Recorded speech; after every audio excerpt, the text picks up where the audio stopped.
दोस्तों, आज के इस वीडियो के माध्यम से हम संगीत, चित्र और शब्दों के संगम से भगवद गीता के 30 उपदेश को समझेंगे और उन्हें अपने जीवन में अपनाएंगे। भगवद गीता के ये 30 उपदेश आपको अपनी जिंदगी में हर जगह पर बहुत काम आएंगे। जिंदगी की हर मुश्किल में आपको राह दिखाएंगे। ये दिव्य उपदेश, ये बातें जानना और समझना आपके लिए बहुत जरूरी है। इसीलिए इन 30 उपदेशों को आप आखिर तक जरूर सुनें। गीता का सबसे पहला उपदेश यह है कि जीवन में लड़ाई झगड़े से बचना चाहिए, लेकिन जब बात आपके चरित्र, सम्मान और अधिकार की हो तो लड़ना भी चाहिए। अर्जुन भी महाभारत का युद्ध करना नहीं चाहता था, क्योंकि सामने उसके अपने खड़े थे। लेकिन श्री कृष्ण ने उसे उपदेश दिया कि यहां पर बात लड़ाई की नहीं है, तेरे सम्मान की है, तेरी चरित्र की है, तेरे अधिकार की है। जो द्रौपदी के साथ कौरवों ने भरी सभा में अपमान किया, उसे नग्न करने की कोशिश की, इतना बड़ा अधर्म किया, वह तुम्हें कभी नहीं सहना चाहिए। इसलिए बात जब आपके चरित्र पर आ जाए, आपके सम्मान पर आ जाए, तो चाहे वह अपना ही क्यों ना हो, आपको उसके साथ जरूर लड़ना चाहिए। गीता का दूसरा उपदेश यह है कि आज में जियो, कल की चिंता करना छोड़ दो। जो भी व्यक्ति अपने बीते हुए कल या अपने आने वाले कल में खोया रहता है, वह जिंदगी में कभी खुश नहीं रह सकता। आपको जिंदगी में खुशी सिर्फ और सिर्फ तब मिल सकती है जब आप वर्तमान में जी सकें, आज के आनंद को जी सकें। बीते हुए कल का और आने वाले कल का कोई वास्तविक अस्तित्व नहीं होता, वह सिर्फ आपकी बुद्धि और आपके विचारों में होता है। उसकी कोई वास्तविकता नहीं होती, उसे सिर्फ आप अपने मन के अंदर और बुद्धि के अंदर जीते हैं। लेकिन जिसे आप वास्तविकता में जीते हैं, वह आपका आज होता है, वह आपका चल रहा पल होता है। अगर आप अपने मन और बुद्धि को अपने कल में अटका कर रखेंगे, अपने भूतकाल और भविष्यकाल में अटका कर रखेंगे, तो याद रखना, आप कभी खुश नहीं रह पाएंगे। और अगर जिंदगी में खुश रहना चाहते हैं तो आज में और इसी पल में जीना सीखें। गीता का तीसरा उपदेश यह है कि आपके सारे दुखों का कारण किसी को अपना मानना है।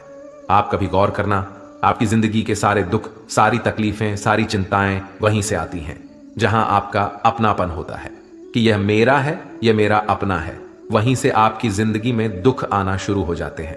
एक व्यक्ति के पास एक बहुत बड़ा महल था। उसने जिंदगी भर की सारी संपत्ति लगाकर उस महल को बनाया था। आसपास के शहरों के कई लोग उसके महल को देखने आते थे। कई बड़े बड़े सेठ उसके महल को खरीदने की कोशिश करते थे, पर वह महल उसका अहंकार था, उसकी जीने की वजह था। उसका उस महल में बहुत मोह था। एक दिन उसके महल में आग लग गई और वह कहीं बाजार गया हुआ था। जब वह घर लौट कर आया तो उसने देखा कि मेरा महल आग में जल रहा है। अपने घर को आग में जलता हुआ देखकर उसे इतना दुख हुआ। उसने कहा, अगर यह महल नहीं रहेगा तो मैं भी जिंदा नहीं रहूंगा। अगर मेरा महल ही जल रहा है तो मैं जीकर क्या करूंगा। वह भी उसी आग में छलांग लगाने की कोशिश करने लगा तो किसी ने उसे रोक लिया कि भाई, यह जो तुम्हारा महल है, इस महल का सौदा कल तुम्हारे बेटे ने किसी के साथ कर लिया है। जब उसे पता चला कि यह महल अब मेरा नहीं रहा, किसी और का हो चुका है, तो उसकी सारी चिंता खत्म हो गई। जैसे और लोग उस जलते हुए महल को देखकर तमाशा देख रहे थे, वैसे यह भी खड़ा हो गया। इतनी ही देर में उसका बेटा आया। वह अपने बेटे को देखकर बहुत प्रसन्न हुआ। उसे आशीर्वाद देने लगा कि तेरे जैसा बेटा तो बहुत भाग्य से मिलता है, तूने तो मेरी जिंदगी बचा ली। आज इस घर में आग लगी है और तूने कल ही इसका सौदा कर दिया। वह अपने पिताजी से कहने लगा कि पिताजी, मैं इस महल के सौदे के लिए बात तो करने गया था, पर सौदा अभी पक्का हुआ नहीं है। जब उसके पिता ने यह सुना कि अभी इस महल का सौदा हुआ नहीं है, तो वह फिर फूट फूट कर रोने लगा, फिर अपनी छाती पीटने लगा। महल वही है, इंसान वही है, लेकिन जब वो महल मेरा है तब वह दुख भी देता है, खुशी भी देता है। लेकिन जब वह मेरा नहीं है, उससे मेरा कोई रिश्ता नहीं है, तो सारे दुख ही खत्म हो जाते हैं। ऐसे ही जिंदगी में जब किसी जगह को, किसी इंसान को, किसी रिश्ते को, किसी काम को हम अपना मान लेते हैं, मेरा मान लेते हैं, वहीं से ही सारे दुखों की शुरुआत होती है, वहीं से हर तकलीफ की शुरुआत होती है। तो श्रीमद् भगवद गीता का पहला उपदेश यही है कि आप जैसे ही किसी को अपनी जिंदगी जीने की वजह मान लेते हो कि इसके बिना तो मैं जी ही नहीं सकता, तो वह चीज, वह इंसान, वो काम आपको बहुत दुख देता है। गीता का चौथा उपदेश यह है कि जो आपके साथ अधर्म करे, पाप करे, गलत करे, उसे दंड जरूर देना चाहिए। अगर आप उसे सहते हैं तो वह आपके साथ और गलत करता है। अगर आप उसे सहते हैं तो उसके पाप में आप भी भागीदार हो जाएंगे। अर्जुन श्री कृष्ण से कहने लगा कि जिनसे मैं युद्ध करने जा रहा हूं ये सब मेरे भाई हैं, मेरे गुरुजन हैं। मैं इनके सामने कैसे हथियार उठाऊं, इनको कैसे मारूं? तो भगवान श्री कृष्ण ने अर्जुन से कहा कि जिन्हें तू अपना मानता है वह सब अधर्मी हैं, वह पाप के पक्ष में खड़े हैं, और अगर तू इनका वध नहीं करेगा, युद्ध नहीं करेगा, तो समाज में और भी पाप बढ़ेगा। क्योंकि जब कोई ऐसे पापियों को नहीं रोकता है तो ये और भी ज्यादा पाप करते हैं। ऐसे ही जब आपके साथ कोई गलत करता है, आपको चोट पहुंचाता है, दुख पहुंचाता है, और आप चुपचाप सहते रहते हैं, तो उससे सामने वाले को बल मिलने लगता है, वह आपको कमजोर समझने लगता है और आपके साथ गलत करने को वह अपना हक समझने लगता है। लेकिन जब आप उसके गलत व्यवहार को, उसके अधर्म को रोक लेते हैं, उसका विरोध करते हैं, तब वह अपनी सीमा में रहना सीख जाता है। यह कलयुग है। अगर इस जमाने में आपको खुश रहना है तो आपको अपनी रक्षा खुद ही करनी होगी। कोई आपके साथ गलत करे तो उसको कभी नहीं सहना चाहिए, बल्कि उसका सामना करना चाहिए। गीता का 5वां उपदेश यह है कि किसी से भी हद से ज्यादा मोह कभी मत करना। जिसमें भी आप सबसे ज्यादा मोह लगाओगे, देखना वो आपको जरूर रुलाएगा। मोह की वजह से ही आप किसी के पीछे मरते रहते हैं। मोह के वजह से ही आपको कई बार अपना अपमान भी सहना पड़ता है, और कई लोगों को मोह की वजह से ही अपना अपमान दिखता तक भी नहीं है कि सामने वाला मेरी इज्जत तक नहीं कर रहा और मैं उसके पीछे मर रहा हूं। मोह आपकी आंखों पर ऐसी पट्टी लगा देता है कि आपको सच और झूठ दिखाई ही नहीं देता। आपको किसी इंसान का चेहरा दिखाई ही नहीं देता। आप जो देखते हैं, जो सुनते हैं, उसी पर यकीन कर लेते हैं। फिर चाहे आपको कितना ही दर्द मिल रहा हो, अगर आप किसी इंसान को ठीक से समझना चाहते हैं, किसी की सच्चाई जानना चाहते हैं, तो उसके लिए यह बहुत जरूरी है कि आप उसके मोह से जल्दी बाहर आ जाएं। वास्तविकता में रिश्ते दुख नहीं देते, आपका मोह आपको दुख देता है। जिस दिन मोह खत्म, उस दिन आपको किसी भी रिश्ते से कोई दुख नहीं मिल सकता, क्योंकि आपको फिर कोई फर्क ही नहीं पड़ेगा। गीता का 6वां उपदेश यह है कि आप वह मत करो जो सब करते हैं, बल्कि वह करो जो आपके लिए सही है। श्री कृष्ण ने अर्जुन से कहा कि जो तेरा कर्तव्य है, जो तेरे लिए सही है, जो तुझे करना चाहिए, तू वह कर। कभी भी वो काम मत कर जो दुनिया कर रही है। अर्जुन श्री कृष्ण से कहने लगा कि ऐसे भयंकर युद्ध में पड़ने से अच्छा है कि मैं सन्यासी बन जाऊं। तो श्री कृष्ण ने अर्जुन से कहा कि सन्यासी बनना तेरा कर्म नहीं है, तेरा धर्म नहीं है, तू क्षत्रिय है। तेरा कर्म और तेरा धर्म यही है कि तू अधर्म का नाश करे, धर्म की रक्षा करे। ऐसे ही हर इंसान का एक अलग कर्तव्य होता है, एक अलग ही मार्ग होता है। तो कभी भी उस मार्ग पर मत जाना जहां सारी भीड़ जा रही हो। कभी भी वह काम मत करो जो दुनिया करती है कि आजकल ये ट्रेंड हो गया है, ये फैशन हो गया है, सब करते हैं इसलिए हम भी कर रहे हैं। सारी भीड़ यही काम कर रही है, इसीलिए हम भी यही कर रहे हैं। अगर आप वह करोगे जो भीड़ कर रही है तो आप भी उसी भीड़ में कहीं खो जाओगे। लेकिन अगर आप वो करोगे जो आपके लिए सही है, जो आपकी प्रतिभा है, तो दुनिया की सारी भीड़ में भी आप सबसे अलग नजर आओगे। गीता का 7वां उपदेश है कि जिंदगी में धोखा अपने ही देते हैं, क्योंकि उनको आपकी कमजोरियों का पता होता है। बाहर वाला आपको धोखा नहीं दे सकता, क्योंकि उसको आपके बारे में पता ही नहीं है कि आपको चोट कहां पहुंचती है। लेकिन जो आपका अपना है, आपका खास है, उसे बहुत गहराई से पता होता है कि इसकी कमजोरी क्या है। क्या ऐसा करें जिससे इसको दर्द पहुंच सकता है, जिससे इसको हम नीचा दिखा सकते हैं, इसको चोट पहुंचा सकते हैं। यह कलयुग है, इसमें बाहर वालों से नहीं, जो हमारे अपने हैं उनसे ही सावधान रहना होता है। महाभारत का युद्ध 2 अलग राजाओं में नहीं हुआ, बल्कि एक ही परिवार के भाइयों में हुआ था। सब आपस में एक ही वंश के लोग थे। कितनी बार दुर्योधन ने जहर देकर के भीम को मारना चाहा, ना जाने कितनी बार दुर्योधन ने पांडवों को जान से मारने की कोशिश की। वो उसका पराया नहीं था, उसका भाई था। सारी लड़ाइयां घर के अंदर ही होती हैं, बाहर कौन लड़ेगा हमसे? घर में ही सारे झगड़े होते हैं। तो आपको चोट सिर्फ वही लोग पहुंचा सकते हैं जो आपके अपने हैं। आपको धोखा सिर्फ वही लोग दे सकते हैं जो आपके अपने हैं। गीता का 8वां उपदेश यह है कि जो इंसान अपने कामों को समय से खत्म नहीं करता, समय की कद्र नहीं करता, उसकी जिंदगी का सारा समय व्यर्थ में ही समाप्त हो जाता है। क्योंकि समय ही आपका जीवन है। अगर आप समय को व्यर्थ ही नष्ट करते रहेंगे, व्यर्थ के कामों में गंवा देंगे, तो आपको जीवन में कुछ भी हासिल नहीं होगा। अगर कुछ जिंदगी में पाना चाहते हो तो समय की कदर जरूर करना। जो भी व्यक्ति गीता के इन 30 उपदेशों को रोज सुनेगा, समझेगा, तो जिंदगी की कितनी भी मुश्किल से मुश्किल घड़ी क्यों ना आ जाए, उसे ऐसे मुश्किल समय में भी रास्ता जरूर मिल जाएगा। गीता का 9वां उपदेश यह है कि कोई भी ऐसी गंदी आदत खुद को मत लगने देना जो आपकी जिंदगी बर्बाद कर दे। कहीं ना कहीं महाभारत का युद्ध एक जुआ की आदत की वजह से ही शुरू हुआ था। सारा खेल वहीं से शुरू हुआ था। एक ऐसी जुआ की लत जहां युधिष्ठिर ने अपने भाइयों को दांव पर लगा दिया, अपनी पत्नी को दांव पर लगा दिया।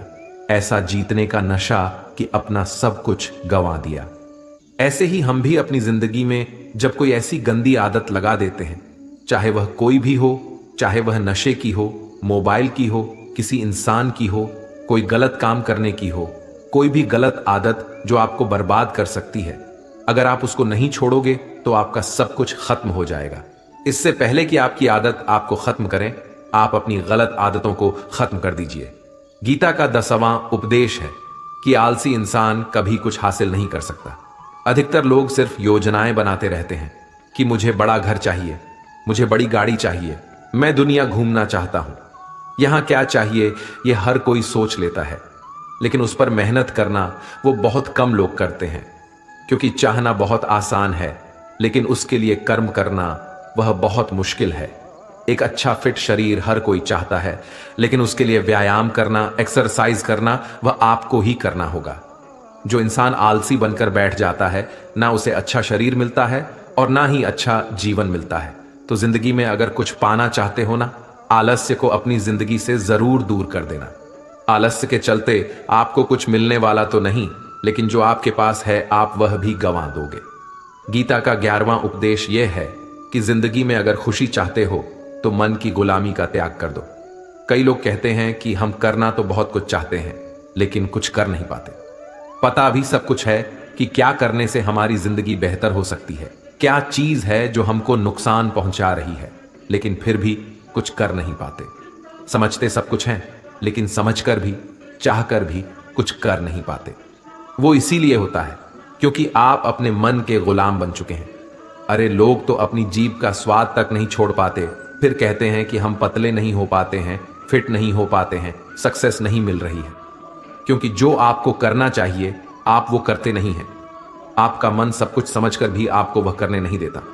इसलिए जिंदगी में अगर आगे बढ़ना है, मन से चलना छोड़ दो। जो आपके लिए सही है वह आपको करना ही पड़ेगा। गीता का 12वां उपदेश यह है कि जो आपका है वह आपको मिलकर ही रहेगा, और जो आपको नहीं मिला है उसके लिए रोना छोड़ दो। आप जिसके लिए जितना रोओगे वह चीज आपसे उतना दूर जाएगी, और जो चीज सच में आपकी है वो कहीं ना कहीं से आपके पास जरूर पहुंच जाएगी। इसलिए जो आपको जिंदगी में हासिल नहीं हो रहा या हासिल नहीं हुआ, उसका पछतावा करना, उसके लिए रोना आप बिल्कुल बंद कर दो। गीता का 13वां उपदेश यह है कि आप संसार से जितना प्रेम लगाओगे उतना ही जीवन में दुख और पीड़ा का अनुभव करोगे। गीता का 14वां उपदेश यह है कि जिस इंसान को बात बात पर क्रोध आता है, सुख और शांति उसके जीवन में कभी नहीं आ सकती। क्योंकि जो इंसान बहुत ज्यादा क्रोधी होता है ना, उसके सारे मित्र उसे छोड़कर चले जाते हैं। वह मन में भी कुढ़ता रहता है, वह अपने मन में भी दर्द में ही जीता है, तकलीफ में ही जीता है।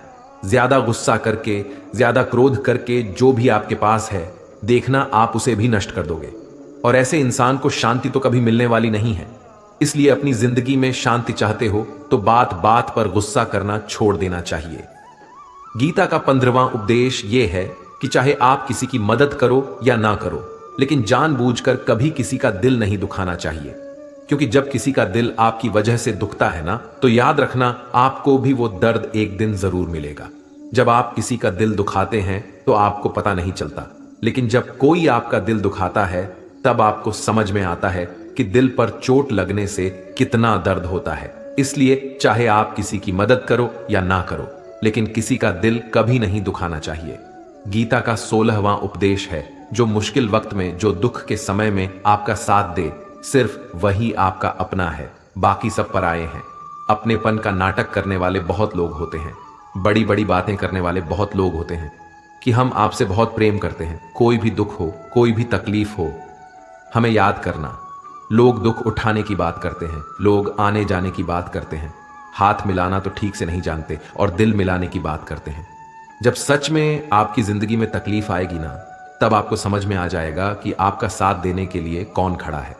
क्योंकि उस समय पे सारे लोग भाग जाते हैं, क्योंकि लोगों को पता होता है कि यह व्यक्ति हमारे पास आया तो हमसे मदद ही मांगेगा, हमको कुछ दे नहीं पाएगा। लोग आपसे सिर्फ तभी रिश्ता रखते हैं कि आप उन्हें कुछ दे सकते हैं, आपसे उन्हें कुछ फायदा हो सकता है।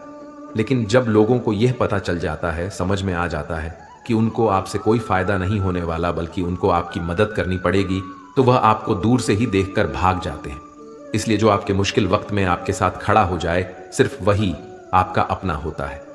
बाकी इस दुनिया में सब पराये हैं, क्योंकि सिर्फ अपना अपना कह देने से कोई अपना नहीं हो जाता। गीता का 17वां उपदेश यह है कि जो कुछ भी होता है अच्छे के लिए होता है, जो हो रहा है वो भी अच्छे के लिए हो रहा है, और जो आने वाले भविष्य में होगा वो भी अच्छे के लिए होगा।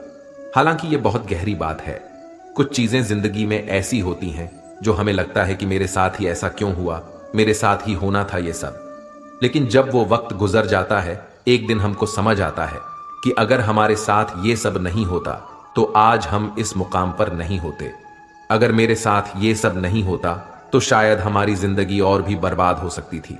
इसलिए अगर हमको ये समझ में आ जाए कि जिंदगी में जो कुछ भी हो रहा है वो सब अच्छे के लिए हो रहा है, तो हम जीवन में हमेशा खुश रहेंगे। गीता का 18वां उपदेश है कि हर काम को समझदारी से करना ही योग होता है। कई लोग काम तो करते हैं लेकिन उन्हें हासिल कुछ नहीं होता।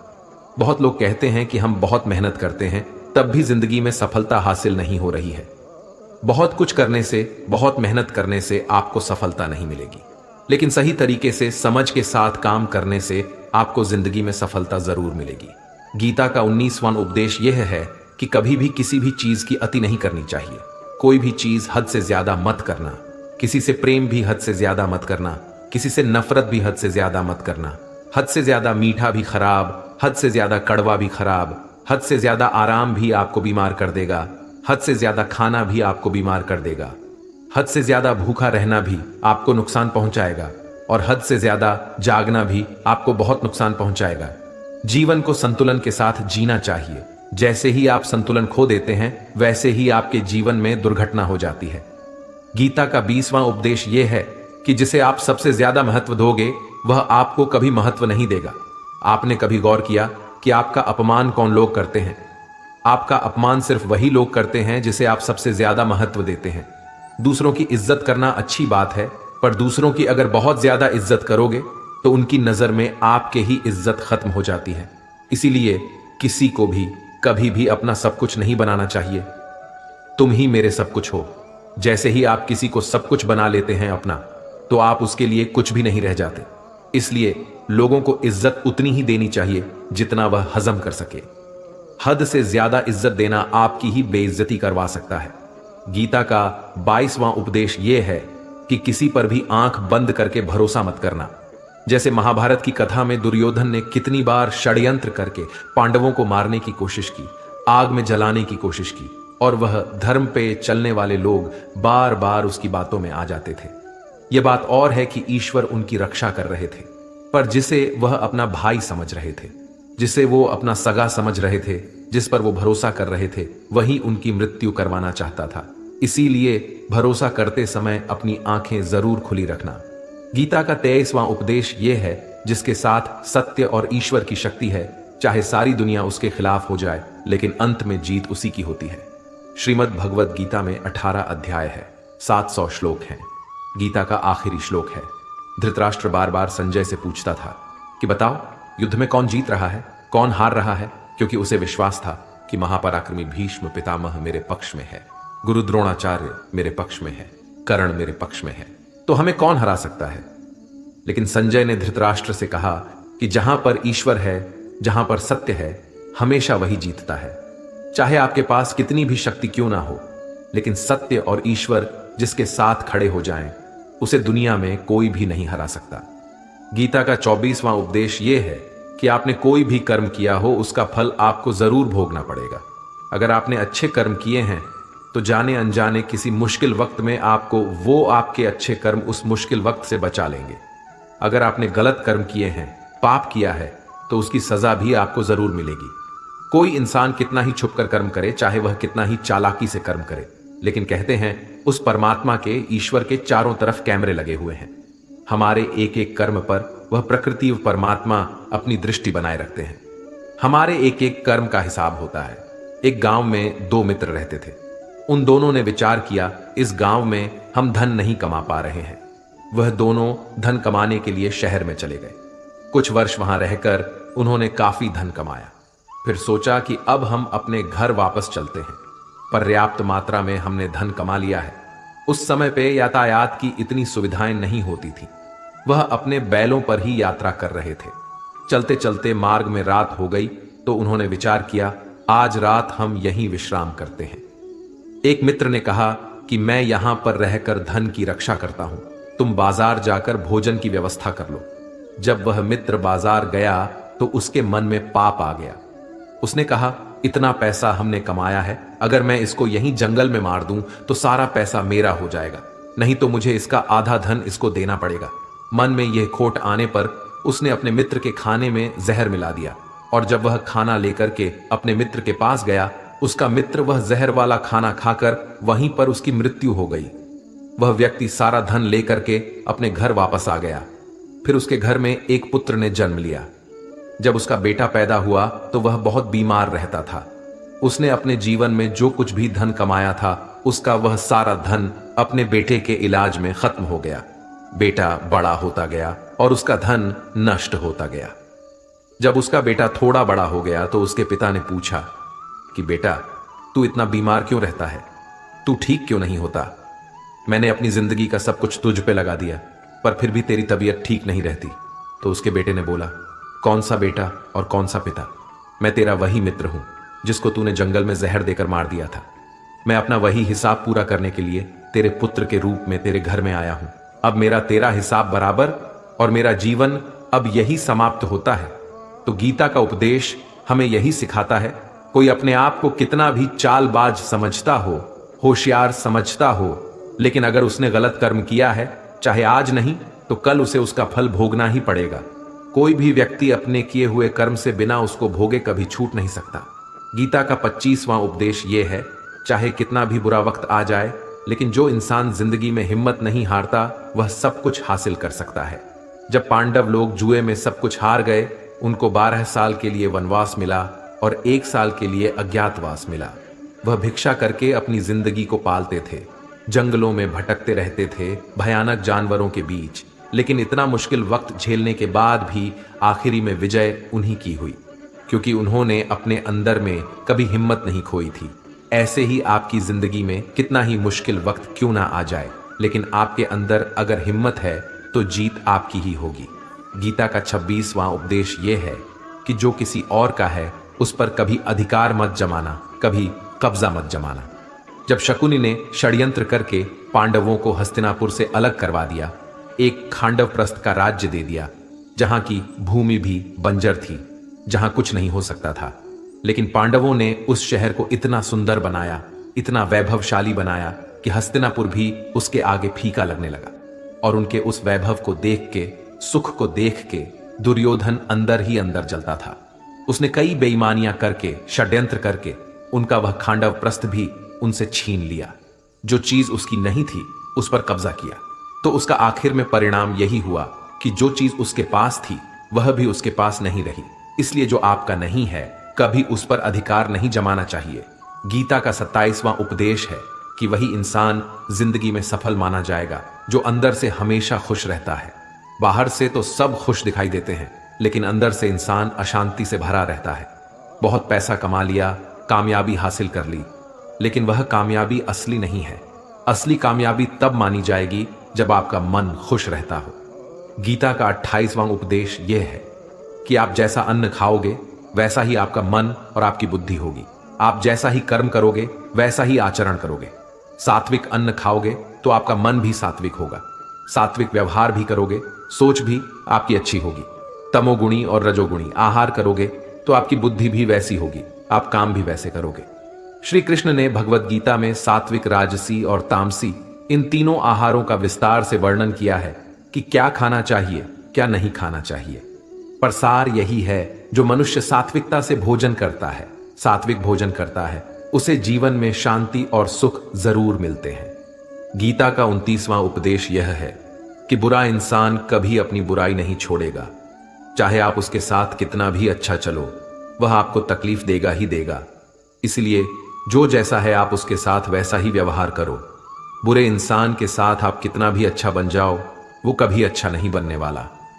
दुर्योधन जंगल में पांडवों को मारने के लिए गया था, लेकिन वहां पर भीलों ने दुर्योधन को पकड़ लिया।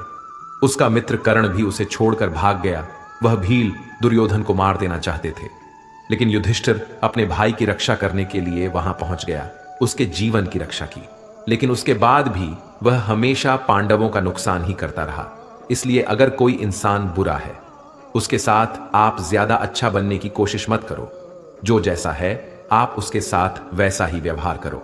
गीता का 30वां उपदेश यह है, जो इंसान अपनी रक्षा खुद नहीं कर सकता, उसकी रक्षा भगवान भी नहीं कर सकते। श्री कृष्ण ने अर्जुन से कहा कि हे अर्जुन, तू हर काल में मेरा स्मरण करते रहना और युद्ध भी करते रहना। अर्जुन ने श्री कृष्ण से पूछा कि यह युद्ध तो कुछ दिनों में समाप्त हो जाएगा, लेकिन आप कह रहे हैं कि तू हमेशा मेरा स्मरण करता रहे और युद्ध करते रहना। हमेशा युद्ध करने का क्या मतलब है? तो श्री कृष्ण ने अर्जुन से कहा, यह जिंदगी ही रणभूमि है। इस जीवन में सुख दुख आते रहेंगे और तुझे उनका डटकर मुकाबला करना है। श्री कृष्ण ने यह नहीं कहा कि तू चुप करके बैठ जाना और मैं लड़ाई करूंगा। बहुत गहराई है गीता के ज्ञान में। हमारे जीवन की डोर भी संभाल के ईश्वर बैठे हैं, लेकिन युद्ध हमें ही करना है।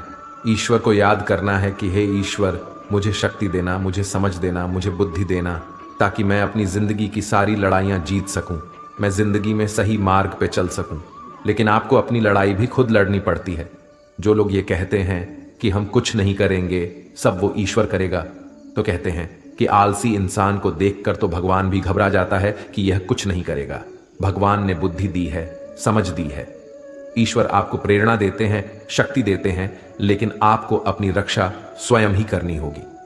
दोस्तों, भगवत गीता के इन 30 उपदेश यहीं पर समाप्त होती है। हम आशा करते हैं कि आपको गीता के इन 30 उपदेश से बहुत कुछ सीखने को मिला होगा। अगर आपने इस वीडियो से कुछ भी सीखा हो तो कृपया हमारे वीडियो को लाइक करें और आपके अपने लोगों के साथ खूब शेयर करें। और चैनल पर नए हैं तो हमारे चैनल को सब्सक्राइब करें और बेल नोटिफिकेशन आइकॉन को ऑल पर सेट करें, ताकि आपको हमारे नए वीडियोस के नोटिफिकेशन तुरंत आ जाए। आप सभी लोगों का बहुत बहुत धन्यवाद। जय श्री राधे कृष्णा।